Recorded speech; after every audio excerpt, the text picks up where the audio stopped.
A seguir, IIGD Irajá. Por que nós estamos aqui? Ué, pastor, vem à igreja. Não, você veio à casa de Deus para servir a Deus. E sabe por que você veio? Porque você quer o céu. Sim ou não?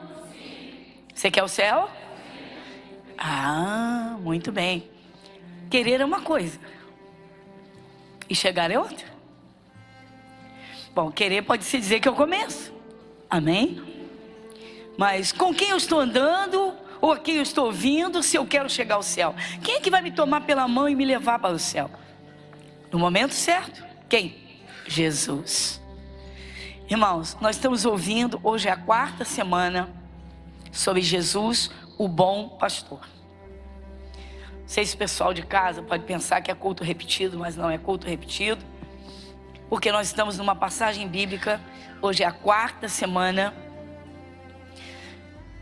e nós estamos ouvindo sobre o bom pastor que é Jesus e as suas ovelhas. Como nós temos contemplado, somente ovelhas serão salvas.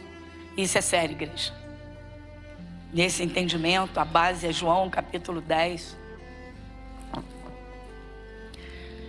Então vamos juntos? Evangelho de João, capítulo 10. E nós vamos de 1 a 5. Pastor, estamos na mesma passagem bíblica. Sim, mas tem tanta coisa aqui para nós entendermos que é tão bom. E pode crer, se você abrir bem o coração, Deus fala contigo. Então o título é Jesus, o bom pastor.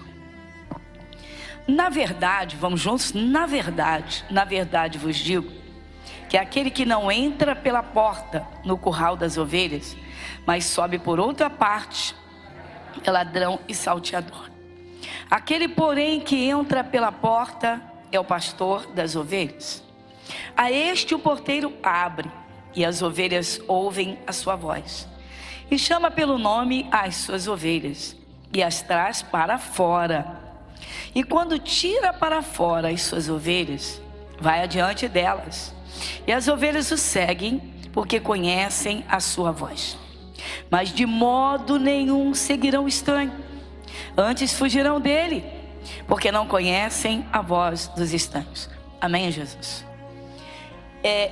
Como eu sempre digo, né? A palavra de Deus, ela é aparentemente simples, mas quando você abre o coração, o Espírito Santo te dá o entendimento.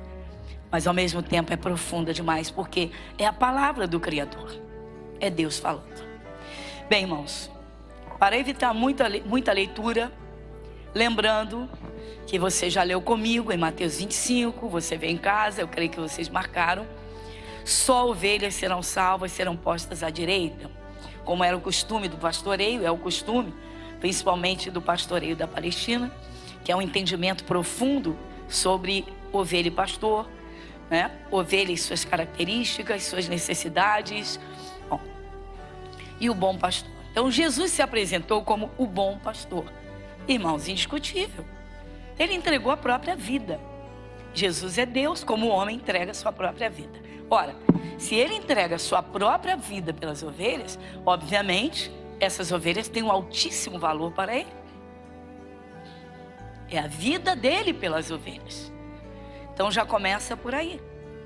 Quando você descobre que Satanás luta desesperadamente pela tua vida, não, pastor, não, irmãos. Olha como vivem as pessoas no mundo. Quantas doenças, quantas desgraças, quantas famílias, quantos lares destruídos, quantos casamentos destruídos. Alguns logo no início, alguns ainda casais jovens. Outros já que vão levando e o diabo trabalhando e atuando. Vamos lá.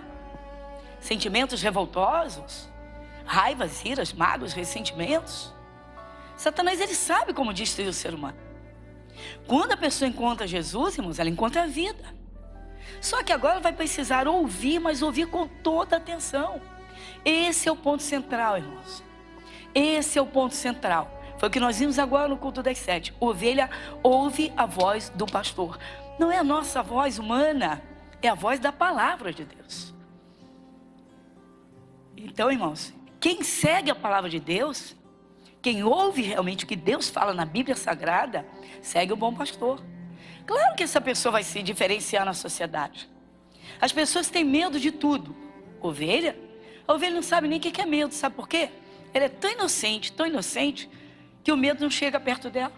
Ela não consegue sentir, porque ela tem confiança no seu pastor.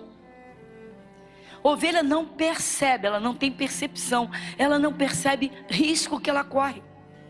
Essa ovelha é um dos animais que se tornam facílimos de serem devorados pelos predadores. Por isso que o bom pastor, ele dá a vida pela ovelha, ou seja, para tirar o lobo, para impedir o lobo de tragar aquela ovelha, de matá-la. O leão, como disse o Davi, todos nós acompanhamos isso na semana passada. E o que a Bíblia está explicando? O que o Espírito Santo está explicando a respeito disso? Está falando que o diabo, se ele puder, ele destrói qualquer ser humano, com doença, miséria, destruição do casamento, a destruição da própria pessoa, irmãos. A Bíblia apresenta o caso do endemoniado de Gadara. Aquele homem tinha uma legião de demônios que não deixava ter paz nem sossego. Ele se feria com as próprias mãos. Diz a palavra de Deus que ele se feria com pedras. Vocês estão vendo hoje essa prática de automutilação, em que principalmente adolescentes e jovens estão se cortando, se retalhando, para sentirem a dor na carne e verem o corpo sangrar. E quem é que está por trás de tudo isso, ou dentro de tudo isso? Satanás. Ele quer ver o ser humano ensanguentado, ele quer ver o ser humano caído, ele quer ver o ser humano destruído, ele quer ver casamentos destruídos, quer ver mulheres amarguradas sem seus maridos, quer ver homens na bagunça, na farra, ou também amargurados sem suas mulheres, como eu contei agora no culto das 7. Então Jesus, ele faz aqui um parâmetro comparativo, ou melhor, que não se compara, não tem paralelo, não chega perto, não anda ao lado. O diabo vem para roubar, matar e destruir, Jesus vem para dar vida e vida e abundância. Então diz, eu sou o bom pastor, que eu dou a vida pela minha ovelha. Eu dou a vida pela minha ovelha. Irmãos, é preciso conhecer melhor a Jesus, é preciso dar mais atenção a Jesus. O que acontece com muita gente que quando aceita Jesus é sincera? Vamos falar aqui de gente sincera, irmãos. A pessoa que aceita Jesus de todo o seu coração, normalmente ela é sincera. Mas o que acontece? Se ela não vigiar, ela não permanece ao longo do tempo na mesma fidelidade com que ela começou. Pastor, de que só está falando? Do primeiro amor, irmãos. É uma batalha que nós temos de travar conosco mesmo. Você com você mesmo, eu comigo mesmo. Não, pastor. Não, irmãos. Às vezes são os embaraços. Às vezes, o cristão se embaraça e nesses embaraços ele não se dedica em orar, em se encher do Espírito de Deus. Ele não tira para Deus um tempo necessário para se revestir do Espírito Santo. E ele não percebe que ele vai esfriando. Em pouco tempo ele está frio na fé. Aquele óleo precioso do Espírito Santo já não está sobre ele, porque ele não está buscando. E ele se torna uma presa fácil para o mundo, para a doença, para o pecado, para Satanás. Então vamos dar uma atenção especial, irmãos, com carinho. Hoje de manhã contei um caso no culto das 7, de um homem que chegou à nossa igreja com 4 crianças, muito desesperado. A mulher o havia saído de casa, disse que queria viver a vida. Por quê? Muita novela, muito brilho, muita sedução. Ela ali trabalhando, ralando, como ela dizia, né? Linguagem chula. E o marido trabalhando, um construtor, ele queria dar uma mansão para ela e para os filhos. Só que ele não tinha Jesus nem ela. O que ele fez? Chafurdou lá no trabalho. Literalmente um homem compulsivo por trabalho. Não deu nenhum espaço para a mulher dele. Não tinha tempo para nada. Apesar de ser um excelente pai, como tudo indicava. Mas o que aconteceu? Não vigiou seu casamento, não deu ouvidos. Ele disse que tinha um colega de trabalho que tentava falar de Jesus para ele, mas ele não queria saber e não dava atenção. Quando ele acordou era tarde, a casa dele tinha caído. Por quê? Porque nem ele tinha Jesus, nem a esposa. Se ao menos um tivesse Jesus, ouvia a voz do bom pastor. Ela foi ouvir a vizinha. tanto a vizinha bateu. Era todo dia. Todo dia aquilo, ó. Você é uma bobona, você não aproveita a vida, você vive para ralar, você vive só para cuidar de filhos, você vive aí na beira de fogão, você vive assim, você vive assado. Ele não dá nem atenção ao homem trabalhando. Cego, sem Jesus nenhum nem outro. Até o dia que desmoronou tudo e estava ela lá. Eu contei no caso, no culto das 7, contar agora, ainda mais pessoas assim, é o mesmo culto. Irmãos, é uma luta, é um esforço, tá? É uma atenção para não cair, tá? Na acomodação, para não cair tendo hábitos, não cair na habitualidade. Nós temos o hábito da oração, mas temos de fazer de cada momento da oração uma novidade. Se você toda vez que vai orar, você canta os mesmos louvores, você vai orar com calma. Aí você entra na presença de Deus, como Deus disse. Entrar na presença dele com cânticos. Entrar em seus atos com louvor e ação de graça. Tá, você vai entrar, toda vez que você vai orar, você canta a mesma música. Toda vez que você vai orar, você repete as mesmas palavras. Sabe o que vai acontecer? Você vai dormir na oração. Você vai dormir. Aquilo vai ser um hábito religioso para você. Você não vai conseguir mais sentir o Espírito de Deus. Se você não se renova, se você não se enche, se você não é batizado, você pode ter certeza, você vai cair no natural. E caindo no natural fica uma presa fácil para o diabo. E aí sabe o que acontece? Doença normal. Ah, isso aí tá dando em todo mundo. Mas você não é todo mundo. Isso aí foi tirado do mundo. Fala pro teu irmão, você não é todo mundo. Vai, igreja, vamos lá. Você não é todo mundo, meu irmão. Ah, mas é que, não, essa época, já foi anunciado, foi divulgado que seria o século da depressão. Agora, com tudo industrializado, é a era do câncer. Para! Acorda! Acorda! Você tem Deus como Pai. Mas tem que dar atenção, irmãos. O problema é que nós estamos, o que a gente contempla hoje, literalmente é isso, irmãos.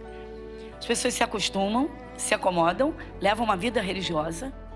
Ó, quer ver? Alguns de vocês aqui só vêm no domingo. Cristão domingueiro. Pastora, Deus sabe tudo, meu irmão. Antes de você saber, Ele já sabia. Para de arrumar desculpa. Para de arrumar desculpa. Você precisa de Deus segunda, terça, quarta, quinta, sexta, sábado e domingo. E de novo, segunda, terça, quarta, quinta, e você precisa. Você precisa de madrugada, de dia e de noite. Teu casamento precisa de cobertura, senão o bicho infiltra, entra. Tua saúde precisa para você ter vigor e estar 100% todo dia. Pastor, não é possível estar 100%. A gente já está escutando isso. Irmãos, o cristão está caindo natural. Para. Jesus não mentiu, meu irmão. Ele disse, eu vim para que tenham vida e vida em abundância. Está aí no versículo 10, mas eu não cheguei lá ainda. Então vamos no versículo 4 e no versículo 5 de novo, vamos? E quando tira para fora as suas ovelhas, vai adiante delas. E as ovelhas o quê?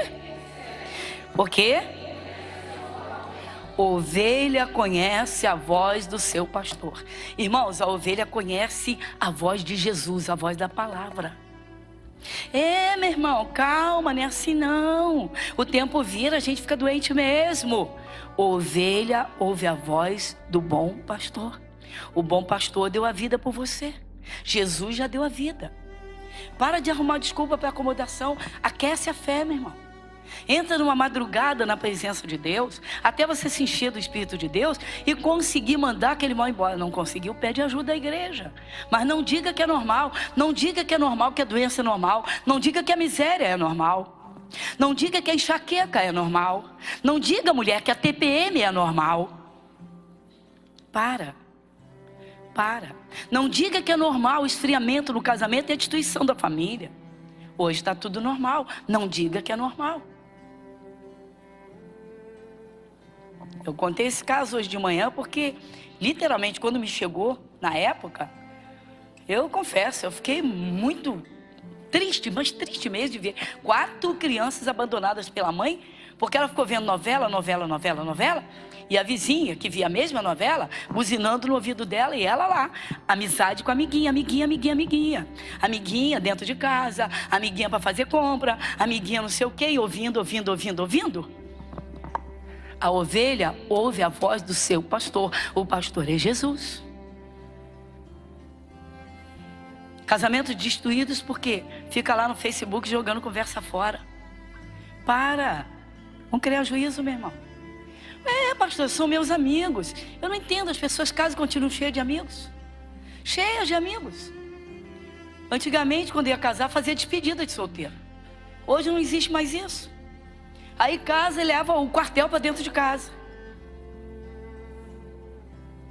Leva o baile funk para dentro de casa. Isso é quem não tem Jesus, meu irmão. Mas a irmãzinha leva a igreja inteira para dentro de casa. Aí tem uma lá que não ainda não se converteu, tá meio barro, meio tijolo, começa a ter inveja. Contempla o quarto do casal, que maravilha. Podia ser eu, né? Sim.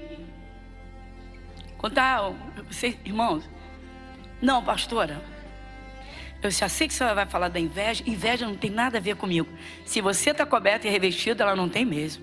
Ela passa de longe. Mas se você der bobeira de um esfriamento, meu irmão, ela arrebenta. Não, pastor, não arrebenta não. Então o Espírito de Deus enganou. Marca essa página aqui, bota uma canetinha aí dentro. Vai no livro de Provérbios. Coisa séria, gente. Provérbios capítulo 27, versículo 4. Irmãos, Deus não joga a conversa fora. Diga graças a Deus. Deus não joga a conversa fora.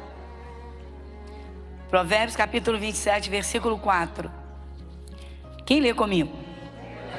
Cruel é o furor e a impetuosa ira, mas quem parará? Quem você acha que está fazendo essa pergunta? Quem é? O autor do livro é Salomão, não foi o Espírito de Deus que inspirou. Quem você acha que está fazendo essa pergunta? Mas quem parará perante a inveja? Você passou uma fase, quando você não tinha Jesus, não tinha entendimento, que mudavam você de setor a troco de nada? Que tentavam arrasar com você no seu trabalho? Que perseguiam você para mandar você embora? Ninguém nunca passou por isso aqui, ninguém. Ninguém. Aquele colega de faculdade que achava que você era um puxa-sacola do professor. Vamos lá. Alguém já passou por isso? Balança. Então, meu irmão, quem parará? Sabe quem? Aquele a quem Jesus guardar. Porque está no esconderijo do Altíssimo. No esconderijo ninguém te vê. Eles te veem, mas não te vê. Eles te veem, mas não te vê. O teu colega te vê, mas a inveja não consegue te ver. Que é isso, pastora? Irmãos, é coisa séria, irmãos. Irmãos, é coisa séria. Fizemos aqui um trabalho. De vez em quando Deus inspira, a gente faz. Mas eu creio que a maioria de vocês, a maioria dos irmãos aqui participou. Inclusive eu disse, você tem um amigo que a vida dele não anda. Você tem um vizinho que só vive no fracasso. Você tem alguém nas suas relações que começou a construir uma casa e não consegue botar um tijolo. O outro construiu e não consegue acabar a casa. Aí eu disse, chama essas pessoas. Traga essas pessoas para você não responder no dia do juízo. Quem participou? Quantas pessoas mais ou menos tivemos manifestadas ao mesmo tempo? Mais de 100. Mais de 100. Então não diga que é uma brincadeira.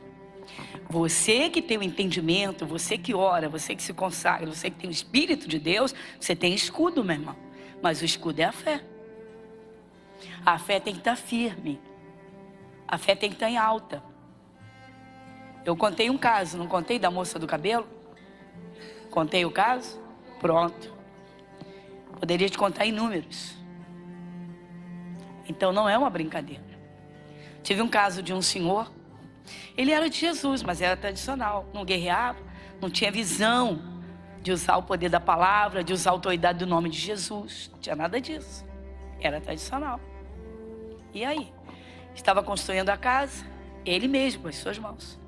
Quando ele entrou na parte elétrica, sofreu um choque que ele não sabe explicar. Como ele sofreu aquele choque?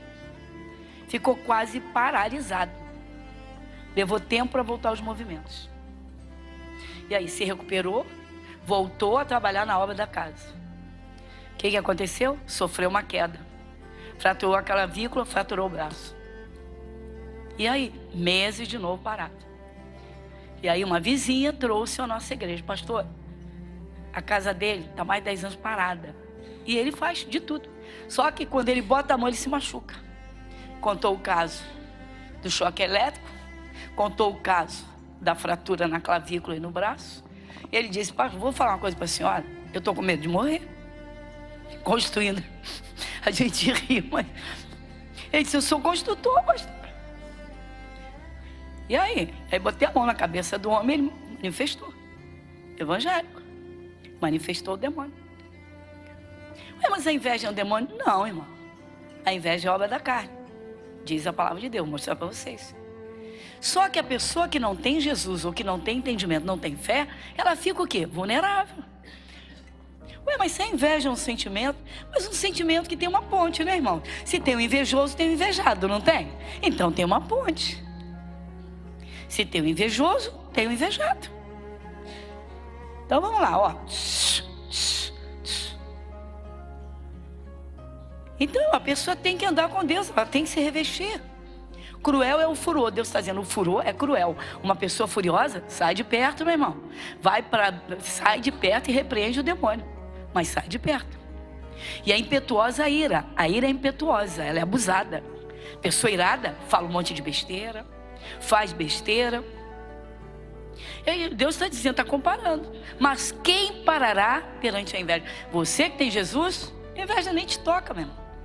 O demônio chega lá perto, gordo da inveja, musculoso com a inveja, vai chegar lá e encontra o anjo de Deus na tua porta. Ele vai fazer o quê? Cairão 1000 ao teu lado, 10.000 à tua direita, mas tu não serás atingido. Irmãos, o mundo espiritual é real. O mundo espiritual é real. O mundo espiritual é real. Quanta gente boa de Jesus sobe, daqui a pouco cai. Começa a dar uma melhoradinha, daqui a pouco outra doença. Uma doença que já tinha operado, um mal que já tinha operado, que já tinha curado, volta. E aí, vai orar, meu irmão, se consagrar, se encher do Espírito. Deus vai trazer dentro de você aqueles por quem você tem que orar. Quebrar essa ligação maldita, maligna. Irmão, isso é coisa séria. Há pessoas que têm tanto ódio de outra pessoa, e às vezes por inveja, porque não pode ter o que ela tem, por raiva. A pessoa está toda envenenada, mas ela quer arrebentar com a outra.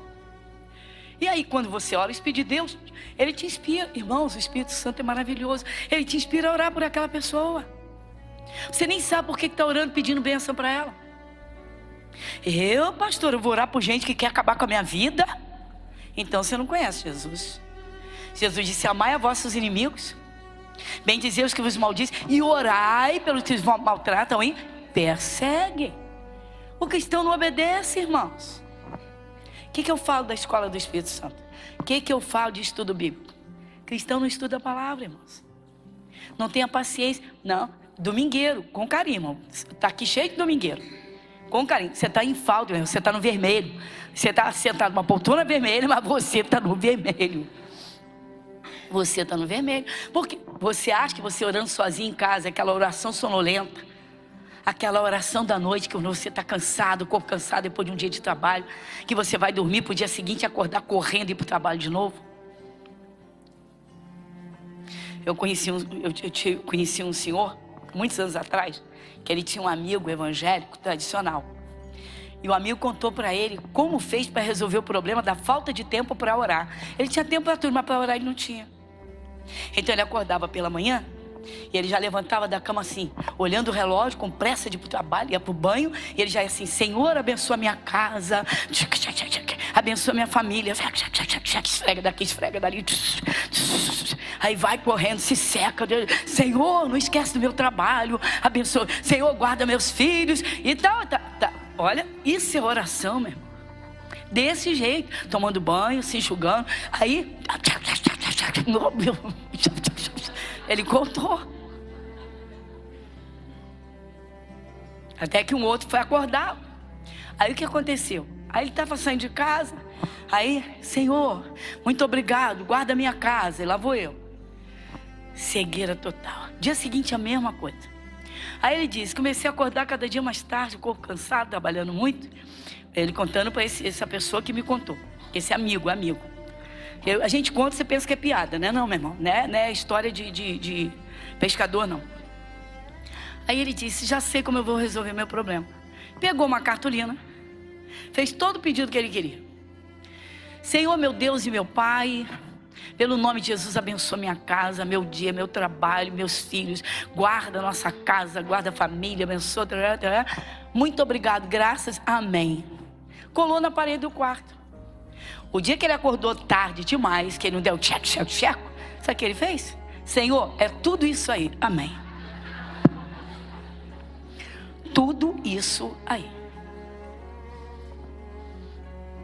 Pessoal, não brinca. Deixa eu mostrar o exemplo de Jesus. Vai lá em Mateus capítulo 14. Evangelho de Mateus capítulo 14, versículos 22 e 23. Quem lê comigo, irmãos? E logo ordenou Jesus que os seus discípulos entrassem no barco e fossem adiante para outra banda, enquanto despedia a multidão. E despedida a multidão, subiu ao monte para orar à parte. E chegada já a tarde, Jesus estava só com quem? Com Deus. Será que ele estava fazendo ali sozinho? Pois é, irmãos. Então vê de novo o versículo 23. E despedida a multidão, subiu ao monte para quê? Você não precisa subir montanha não, viu, irmão? Não precisa não. Para com isso. Pastora, saiu uma notícia aí agora, um dia desse, aqui no morro, aqui pertinho. Caiu um raio e atingiu o moço, estava embaixo da árvore orando. Desde quando o lugar de orar é embaixo de árvore? Se bate um raio, vai direto na árvore. Para. Mas por favor, nada contra. Fica cada um com Deus. Eu não oriento. Sabe o que significa um monte? Santidade. Monte significa santidade. Você sobe e você só sobe. Você quer Deus, você só sobe. Você não desce, você só sobe. Você não desce, se você descer, você peca. Se você pecar, você desce. Então você só sobe. Você se consagra, você busca. Amém? Fala pro teu irmão, só suba. Só suba. Diga, sobe. Fala, sobe o Monte Sião. O monte da santidade. Igreja Internacional da Graça de Deus, Avenida Monsenhor Félix, 1120, Irajá.